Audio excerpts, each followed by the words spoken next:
আসসালামু আলাইকুম। আজকে নদীতে আসছি।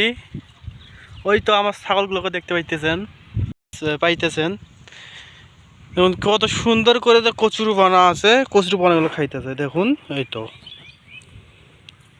কচুরিপানা খাইতেছে। এদিকে আরো অনেক ছাগল আছে। আসলে অনেকেই অনেক রকম বিজনেস করতে চায়, যে কেউ গরু পালন করবে, কেউ ছাগল পালন করবে, কেউ হাঁস পালন করবে, কেউ মুরগি পালন করবে। এরকমই মানে যার মনের ইচ্ছা যেরকম সে সেরকম করে তার বিজনেসটা মানে দাঁড় করাবে। লাভ লাভ সব জিনিসেই লাভ আছে, কোনোটাতে মানে লসও আছে লাভও আছে, দুইটাই। আমি শুধু বলবো যে আপনি এটা পালন করে এইটাতে লাভ বেশি, ওইটা পালন বাদ দেন, এইটা পালন করেন যে এইটাতে লাভ বেশি, এরকমটা না। যে আসলে আপনারা বলবেন যে আপনার দুটো ছাগল আছে, দুইটা ছাগল নিয়ে আপনি এরকম মানে জ্ঞান দিতে শুরু করছেন। আসলে এরকমটা না।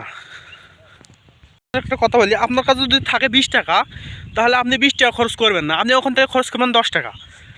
আর যে 10 টাকা আপনার যে মানে থাকবে, ওইটা আপনি রাখে দেবেন যে পরবর্তী সময়ে যে যখন আপনার লস আসবে, তখন আপনি ওই লসটা মানে যেন করতে পারেন। আর যদি সবটুকুই যদি আপনি ওই লাগাই দেন, মানে একটা জিনিসের ভিতরে যে ইনভেস্ট যদি করেন, তাহলে দেখবেন যে আপনার পরবর্তীতে আপনি মানে একবার যদি আপনার লস হয়, তাহলে ওই আপনি আর দাঁড় করাইতে পারবেন না।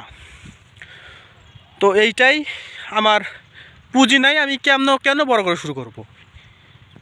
আসসালামু আলাইকুম।